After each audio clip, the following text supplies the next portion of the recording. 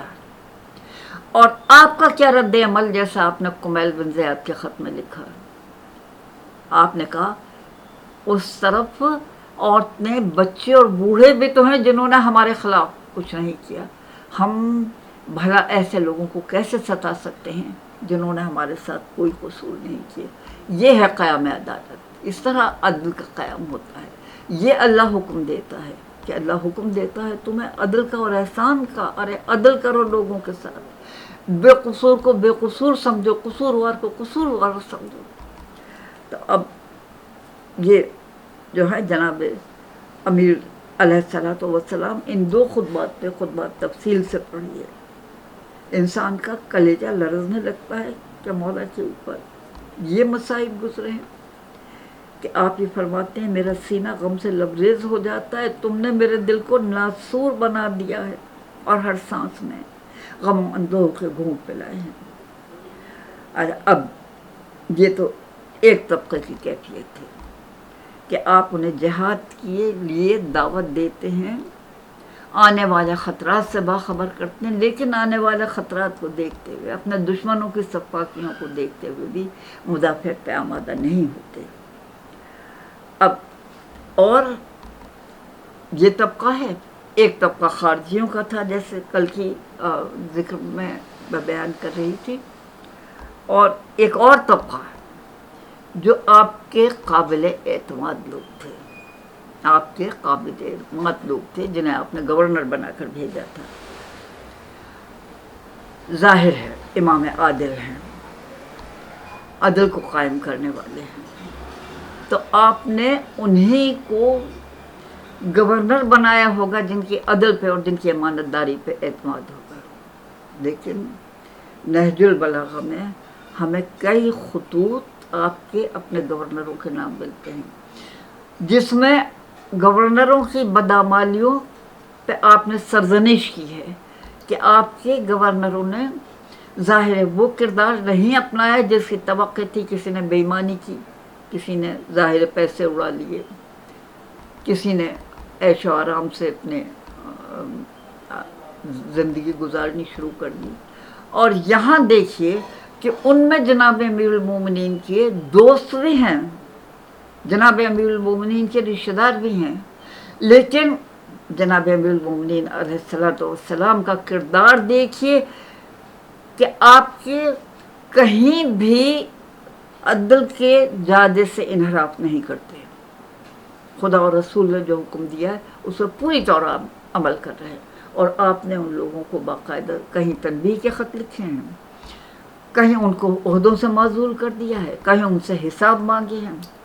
اب دیکھیے میں ظاہر ہے کہ زیادہ مثالیں تو کیا دوں گی، لیکن میرا دل لرز گیا جب میں نے ایک خط دیکھا جس کی ہیڈنگ ہے کسی چچا زاد بھائی کے نام۔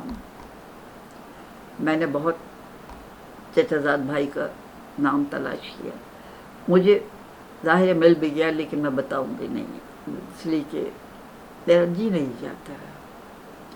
اب چچا زاد بھائی کو آپ کیا لکھ رہے ہیں؟ گورنر ہیں یہ کسی جگہ کے۔ آپ نے فرمایا جب تم نے دیکھا کہ زمانہ چچا کے بیٹے کے خلاف سخت ہو گیا ہے، دشمنوں کا زور بڑھ رہا ہے، تم نے بھی تو قوم جو ہے وہ فساد کا شکار ہو گئی، امت آوارہ اور بھسری ہو گئی، تو تم نے بھی اپنے چچا زاد بھائی سے آنکھیں پھیر لی۔ آنکھیں پھیرنے کا کیا مطلب ہے؟ کہ تم نے وہ حرکتیں کی جو ہماری مرضی کے مطابق نہیں تھیں، تم نے وہ حرکتیں کی جو دین اسلام کی تعلیمات کے مطابق نہیں تھیں۔ اور پھر وہ کیا حرکتیں تھیں؟ آپ نے فرمایا جب خیانت نے موقع دیا تم نے بھی جس لگائی، ہائے چچا زاد بھائی ہیں، اور جب خیانت نے موقع دیا تم نے بھی جس لگائی، اور وہ سارا مال اڑا لیا جس تک تمہارا ہاتھ پہنچ سکے۔ جب چچا زاد بھائی بھی اس طرح سے بٹرے کریں، اس طرح سے اعتماد کو توڑیں جناب امیر کے، آپ سوچئے اس دل پہ کیا گزرتی ہوگی۔ اور پھر آپ کا فیصلہ کیا ہے؟ آپ ظاہر امام المتقین ہیں، آپ جناب رسالت مآب کی جانشین ہیں، آپ وہی کرتے ہیں جس کی دین اسلام اجازت دیتا ہے، آپ وہی کریں گے جس کی سنت نبوی نے حکم دیا ہے۔ اور وہ آپ نے کیا کیا؟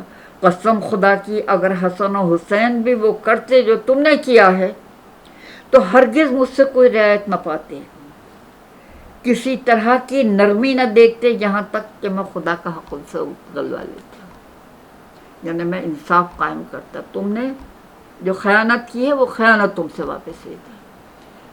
یہ ہے قیام عدالت کا عالم جناب امیر المومنین کے۔ اب دیکھیے ان سب باتوں سے اب ہم کیا نتیجہ نکالتے ہیں کہ ایک ذات ہے جناب امیر المومنین علیہ الصلوۃ والسلام کی، زمانہ ان کے خلاف جھوٹ بھی بولتا ہے، ان کے خلاف مکاری بھی کرتا ہے، ان کے خلاف ظلم بھی کرتا ہے، ان کے خلاف ہر طرح کا حربہ استعمال کرتا ہے، لیکن ہمارا ہیرو ایک شریف انسان ہے، ایک شریف انسان ہے، وہ نہ جھوٹ بول سکتا ہے، نہ سازش کر سکتا ہے، نہ ظلم کر سکتا ہے، نہ زور و زبردستی کر سکتا ہے، اس لیے کہ وہ نبی کا نمائندہ ہے، وہ ولی ہے۔ خداوند عالم نے اپنے کو مومنوں کو ولی قرار دیا اور رسول اور کچھ نشانیوں کے ذریعے بتایا کہ یہ ولی ہے۔ تو اب ایسی شخصیت کے لیے میں کیا کہوں کہ جو ہر ظلم اور بددیانتی سہ لے، لیکن خود کبھی کوئی بددیانتی نہ کرے، خود کبھی سچائی کی اس سے نہ ہٹے، کتنے ہی مصائب آئیں، کتنا ہی نقصان اٹھانا پڑے، لیکن وہ اپنے راستے پہ قائم ہے، وہ اپنے اصول پر قائم ہے۔ ہم ایسی شخصیت کو کیا کہیں؟ ہمیں اپنی زبان میں یا کسی اور زبان میں کوئی اور لفظ نہیں ملتا ایسی شخصیت کو ڈیفائن کرنے کے لیے جو سب کچھ برداشت کرتا ہے لیکن سچائی سے انحراف برداشت نہیں کرتا،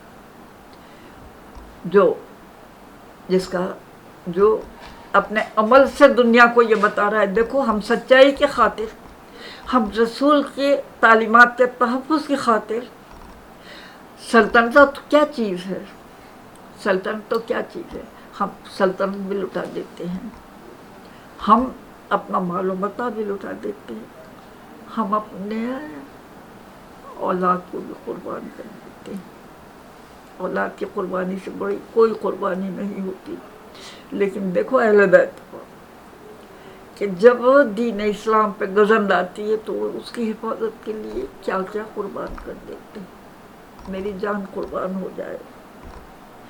جناب امیر المومنین کے اس پوتے پر، علی ابن الحسین پر، کہ جو شبیہ رسول تھا، اور جب اصحاب شہید ہوتے اور یہ ہوا کہ اب اہل بیت میں سے قربانی دینے کا وقت ہے، سب سے پہلے حسین نے اپنے اس بیٹے کو روانہ کیا، اجازت مانگنے آتا ہے بیٹے، حسین جواب نہیں دیتے، نظریں جھکا لیتے ہیں، لیکن کیا عالم ہوگا اس باپ کا، اس رسول کے نواسے کا، کہ جس وقت وہ جا رہا ہے خیمے کے باہر کھڑے دیکھ رہے ہو، پھر دیکھا کہ علی اکبر آ رہے ہیں، سوچا کچھ علی اکبر کوئی خوشخبری لے کر آ رہے ہیں، اور علی اکبر آن کے کر بابا مجھے گرمی نے اور ہتھیاروں کی اس نے مجھے ہلاک کر دیا ہے بابا، تھوڑا سا پانی مل جاتا پھر دیکھتے کیسی جنگ ہوتی، اور باپ کہتے ہیں علی اکبر ہمارے منہ میں زبان دے، علی اکبر زبان دیتے ہیں اور پھر باہر نکال لیتے ہیں اور کہتے ہیں بابا آپ کی زبان پر تو مجھ سے زیادہ کانٹے پڑے،